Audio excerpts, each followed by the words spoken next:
Hi, welcome to my mirror.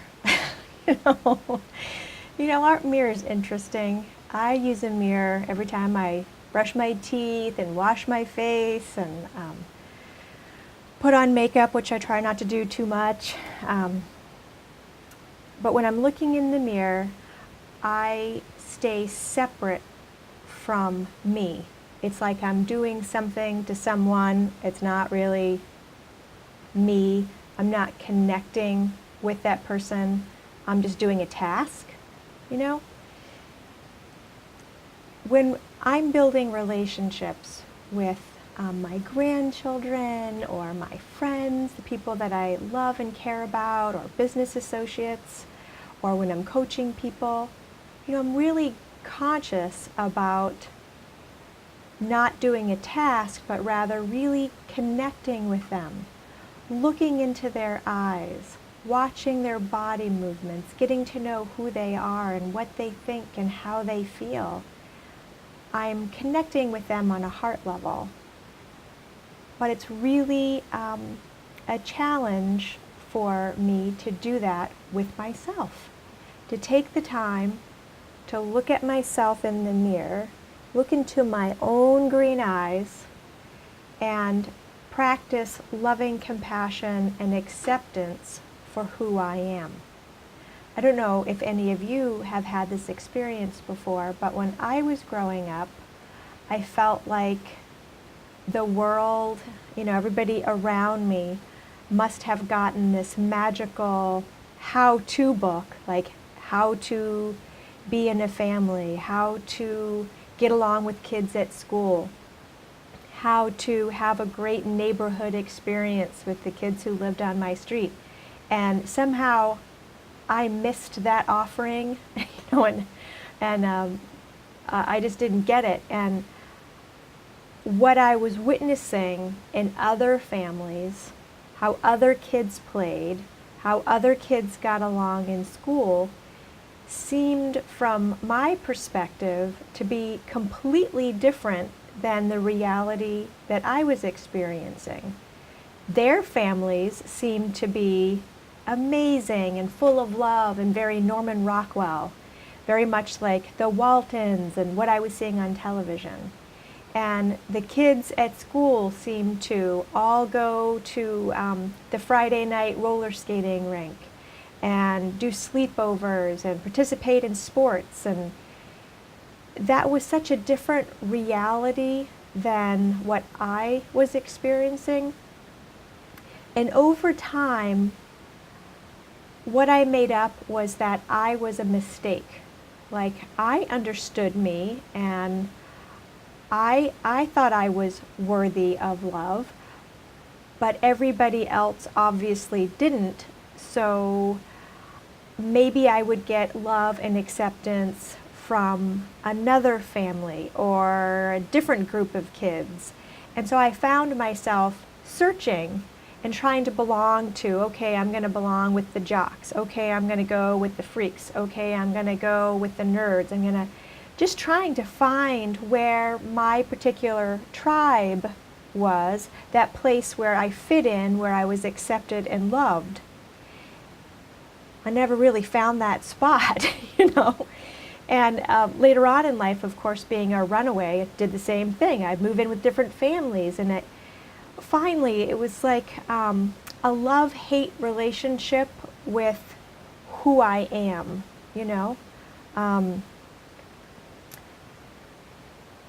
I don't know how to explain it. Like, I liked me, I loved me, but I really wished that I lived somewhere else, or I was somebody else, or I thought differently. Like, I wish I could change me into someone, some being that was more acceptable, so that I could get the love and the acceptance and the belonging that I really longed for. It's at that point where many people, unfortunately, start drinking and drugging and cutting and anorexia or bulimia, or leaving their body somehow. I ran away and I was preoccupied and desensitized by trying to survive because that was my path.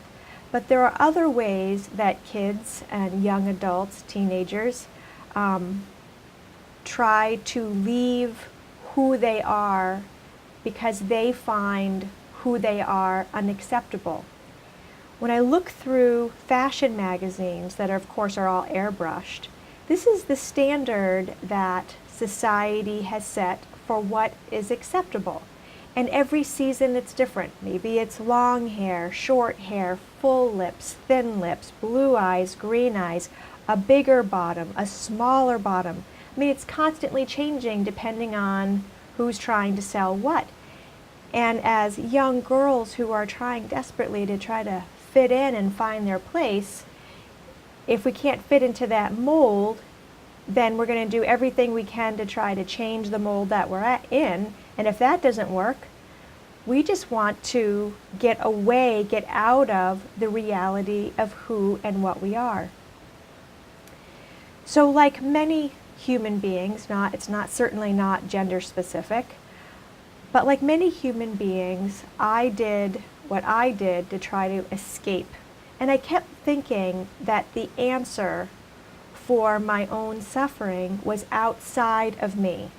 If I could only find the right partner, if I could only find the right group of friends, if I could only get the right job, if I only took the right class, I just felt like the aha button or the electrical current to turn the light on, like I just needed to be plugged in to the right source, and somehow I would be illuminated and suddenly I would be acceptable. I would feel love. I would belong.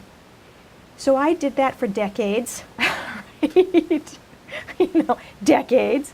If I found the right therapist, if I took the right class, I've taken hundreds of classes, thousands of hours worth of continuing education, rebirthing, Hoffman, the landmark education, how to breathe through the Hendricks weekend experience, and Pia Melody, and I've read hundreds of books thinking that the answer to my own self-acceptance is out there, the vast canyon, right?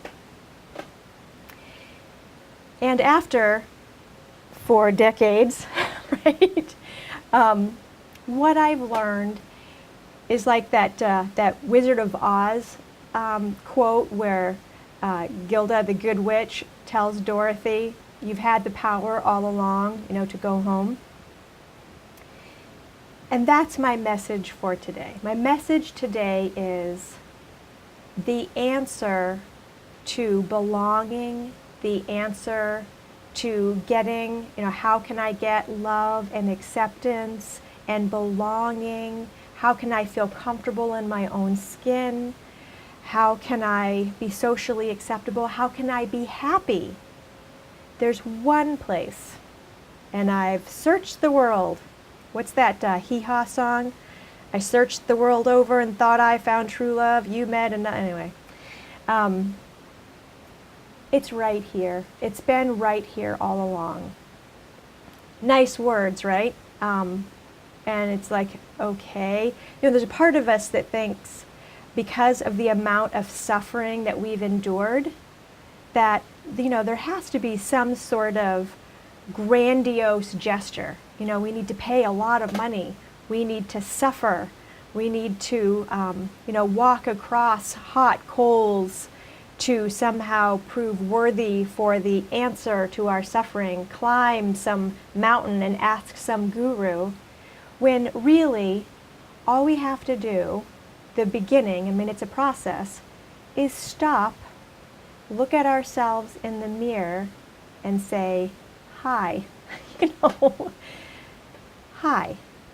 And then practice simple exercises, like if you were getting to know somebody, you're on a first date, Hey, who are you? Hi, I'm Catherine. I'm 5 feet tall, $110. I like long walks on the beach and sunsets over the Caribbean, right? the way of getting to know the essential who we are is just simple, like looking into the mirror, looking into your own eyes and saying, I see you. I want to love and accept you the way you are. Because maybe you don't. For me, there are things about myself that are just unacceptable, and I feel resentful and angry that I was born with certain things about myself, and I am not accepting reality. As a matter of fact, I am fighting with reality. We won't even go into aging, but I'm fighting reality, and that is a no-win. I mean, that simply is a no-win. A win is accepting, and freedom from suffering is accepting what is, right? So, high toes, high feet, high ankles, high shin, high calf. You know, it's such a simple but powerful process of just stopping long enough from our busy day to acknowledge the body that we live in and to learn the skill to take the venom out of the inner critic. You know, there is a narrator in my head who is like constantly telling me what's wrong with me, constantly showing me where I'm crazy, where I'm deficient, constantly. It takes time, but it is a skill, and since it's a skill, it's learnable to be able to counter that. And the way that you do that, a way, there's lots of ways, a way to do that is to just notice the voice in your head. So when I'm in the mirror and I'm looking into my own eyes and I'm saying, hi, I don't feel 100% comfortable with you, but I want to feel comfortable with you. I want to feel comfortable in my own skin. I want to be at peace within me. That's a starting place.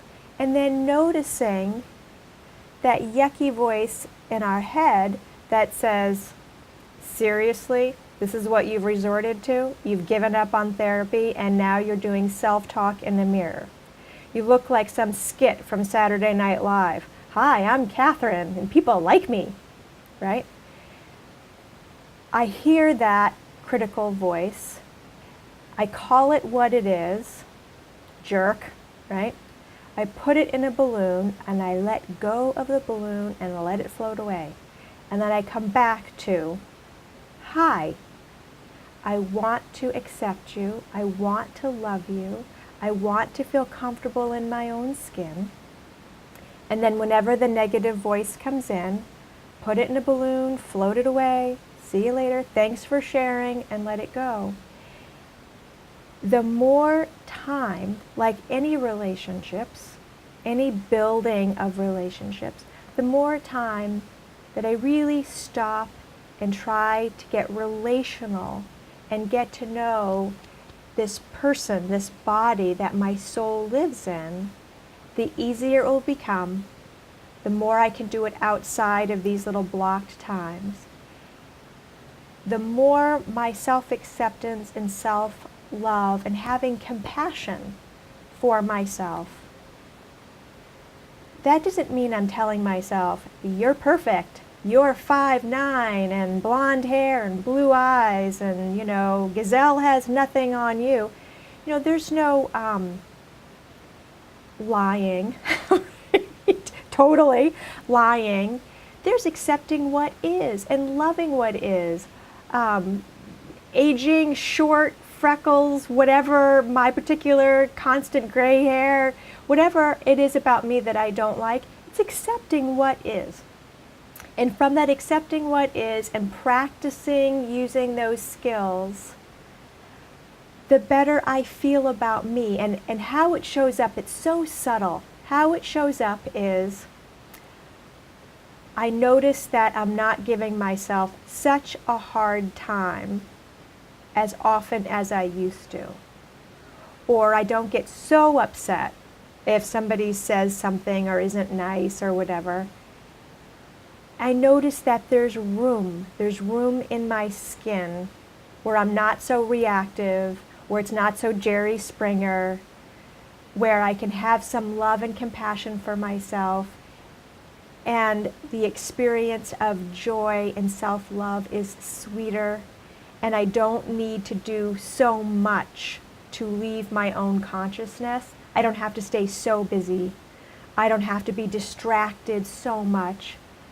I can actually spend time alone with me, going for a walk by myself, taking myself out for dinner, not because I'm pathetic and don't have people to do that with, but because I really do enjoy that alone time and enjoy my own company. So, the message for today is learning how to find that home. You're kind of creating that path back home to yourself.